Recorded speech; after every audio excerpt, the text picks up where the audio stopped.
door. Okay.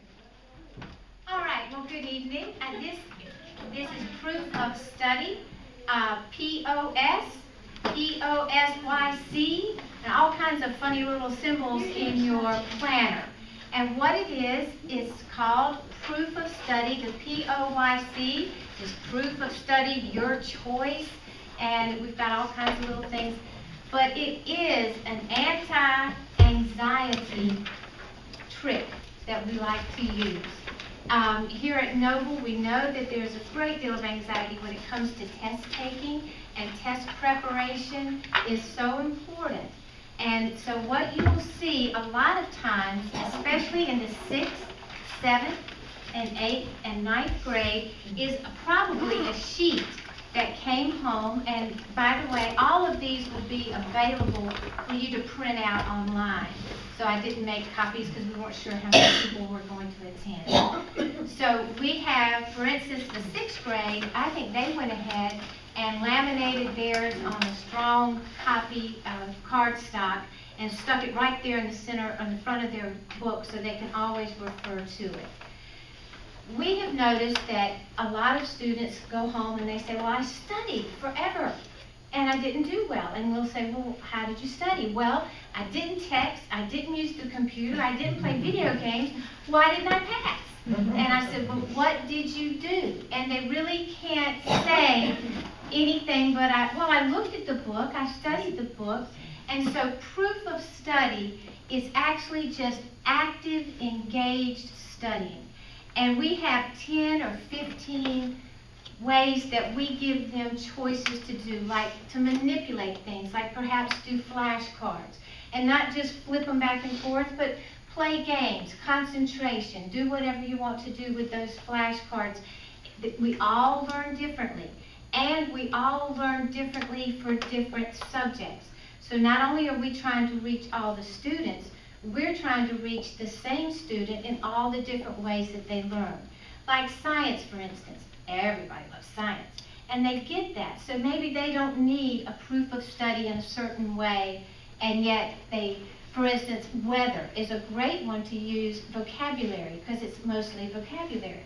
So you might choose one of these proofs of study that deal with just sort of like a flashcard memory kind of game, and another one might take more of a comprehensive skill, and so you would choose another one of those.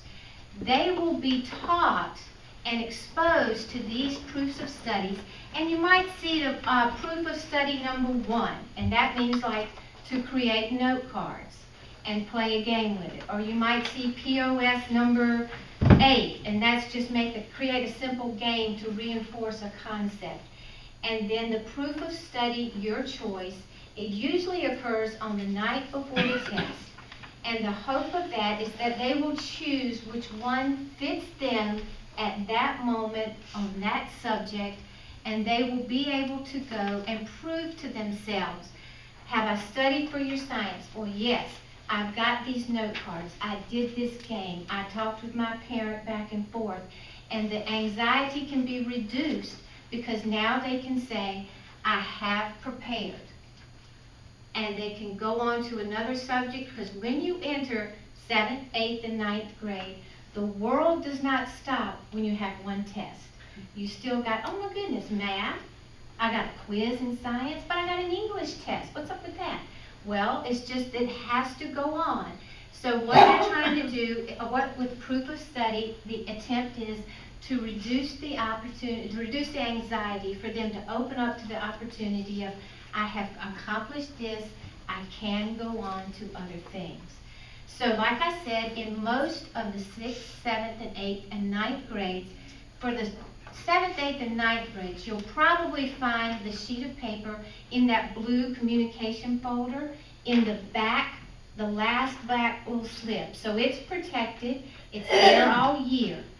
The 10th, 11th, and 12th grade classes don't really give them, because they have gone through this in the lower grades, don't really necessarily give them a sheet, but they do offer things as proof of study.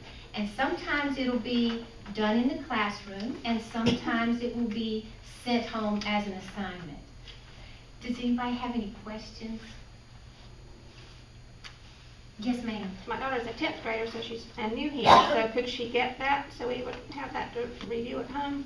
Yes, We ma'am. didn't have that. Yes, Previously. and like I said, all of these forms, and if you were to look at, we're going to publish all of these, but you'll see they're very similar. Maybe one or two are not, because SQR3 is not something that they use in the 6th grade as much as they use in the upper schools. Flashcards may be eliminated in the upper schools, although flashcards are very good manipulative, because we all learn differently. We have times where we get it if we hear it, we get it if we see it, we get it if we do it. And sometimes I still don't get this, so do more than one. It is going to be the expectation that when we announce a test ahead of time, a week ahead, that yes, we're going to be having other little homework assignments, but they could go off to themselves, they could go off on their own, and now you as an informed parent can help them, and they could do, well, we've got a few extra minutes, why don't we do some proof of study for that test next week? And it's not, again, it's not prove to your teacher that you have done something and that you took time for my class. It's prove to themselves that they have made a legitimate effort to prepare. They've made an active, the difference between just studying and studying and studying and being engaged in their studying makes retention all that better, all the better, okay? I think lots of times kids, when they just study, they don't know, oh, am I done? Yes, they don't have proof, and so they still have that anxiety. I'm not ready, I've got to study more. So another hour passes, and they go, Mom, I got this test, I got a test tomorrow. What have you done? Well, again, no texting. Hey, how about that? Come on, give me credit. But what you do is give them the opportunity to say, I'm done, I've done my best, I can go rest now, or I can move on to another subject. Pretty cool stuff. And it's not that hard. And you're not limited to the 10. We've just listed these 10 tried and true, very effective for all the different styles and for all the different needs. There's a different way to study for vocabulary, a different way to study for comprehension, a different way to study for all these different things. And we use those, and we teach them those, and they practice those in the classroom and throughout the week. But then we want that freedom of choice in order to reduce the anxiety. Are you suggesting that they pick one? Sometimes that one will be assigned. The teacher will say, make note cards. And you might not see that as proof of study, make your note cards. But if it says proof of study, your choice, yes, we would like them to take the list that they have been given, or even they could communicate with the teacher, what do you think is best? But then we're going to put it back on them and say, well, how have you found success? Because we want them to take ownership of their learning. If they can say, I learn better with note cards, that's a great thing. They are taking ownership of their learning, and that's what we want them to do. We want them to become independent learners. We want them to feel confident that, okay, I got a test, I know how I want to prepare. And they can ask the question, what's going to be on the test? And as we test here at Noble, we try to expose them to all the different styles. So there's going to be multiple choice. There's going to be fill in the blank. There's going to be true, false, and matching. And there are different ways to prepare for those. And we can help them through that. So what's your suggestion if you're not quite sure of the format of the test, if it's comprehension or matching? I mean, would you take, I know that I have a test in a week, would I take one of those proof of studies every night so I can be fully prepared if it's comprehensive, if it's a fill in the blank, if it's a word bank, whatever? Yes, if you have the opportunity, I wouldn't do it beyond the homework unless you just have that extra time to prepare as much as possible. But a teacher, once they make the assignment that a test is coming next Thursday, say, they are going to spend time in class and they are going to prepare them with the different assignments. So sometimes you don't see that proof of study till the night before, because all the homework assignments leading up to that have truly been the proof of study. That's helpful. That's really great. I guess you'll love it. I've had some kids come home and say, I don't have homework tonight, I just have a test tomorrow, I need to study, so that's really like no homework. Right, they do see it as no homework. Now, Ms. Colley here, did you have a question? So essentially what you're saying is the child doesn't choose the group of study, you've essentially chosen it like perhaps the night before the test. Most likely the night before the test, say like they're home now studying for a test tomorrow, it has been written that it's proof of study their choice. Unless the teacher has already known it's going to be vocabulary, the best way to do this is through the flashcards, and they'll ask you to review the flashcards or something like that. Okay. But yes, giving them the choice allows them to say, but I know this is this type of test, and I do better using this technique. So they have been exposed to all these techniques. They can be sent home perhaps 2 or 3 days before the test, and we'll say, I want you to write the 10 questions, write the 10 answers. So it's not just guided practice in the classroom that they've had with each of these strategies, but they've also done it at home. And then they can say to themselves, well, I don't do questions very well, I do this better. And then they can make a choice. They can make an informed choice because they have experienced all of these skills in both guided practice in the classroom and then practice them at home. Ultimately, don't you want them to have skills in all of those ways, though? Oh yes, they will have skills in all those ways. Mhm. And then they'll be able to choose because a child learns differently themselves in different things. Not only just the subject, but the different area of the subject.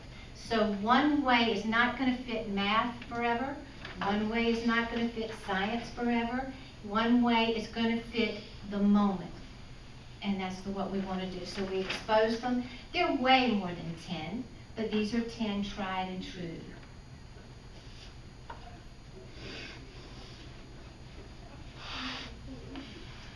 I take silence as Is there, for any of those when it's their choices, I guess the only way to determine which one's the most effective, because maybe one's more entertaining for them or more fun for them than, may not always be the same one that's the most effective. I find that most of the kids try to pick, I think, the third option, which is to study with someone for 20 minutes, mainly because I think very few, maybe a small 5%, think that that's the best way that they study, and they could be completely correct. Then the other 95%, they see that one as the easiest one because there's no writing involved.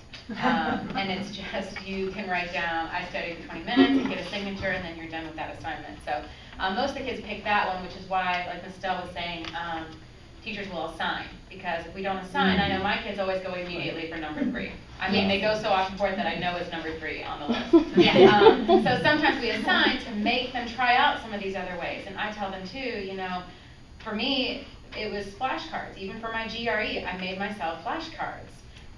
And so they need to kind of figure that out for themselves too, but if we don't kind of force them to, you know, by assigning them different group of studies, they don't necessarily get the exposure with that stuff. And I find too that group of studies not really something that should necessarily be limited to a week before the test. I mean, if they have any kind of current information in their section, you know, if they have a light homework load, I think that it would be great for them to review. I mean, a lot of our kids, we give them a week's notice to study, but some of them don't study until the night before, 2 nights before, and that's just not enough time. So if, you know, that's kind of the main push for everyone is to have them study a little bit every single night. Any information that pertains to what they're covering at that time that you find in their section. So proof of study just makes it a little bit more specific. Like Estelle was saying, it's not like they just stare at the paper for 20 minutes. They actually are making flashcards, and then maybe they do proof of study number 3 where they study with an adult, and that adult is quizzing them with the flashcards they made a couple nights beforehand. So, Right. That's a whole nickel's worth. That's very good. Yeah. Well, if there are no other questions, I'll give you a chance to break and get some water before you go on to the other sessions. And again, you will find these online somewhere. maybe there'll be another session that will explain them.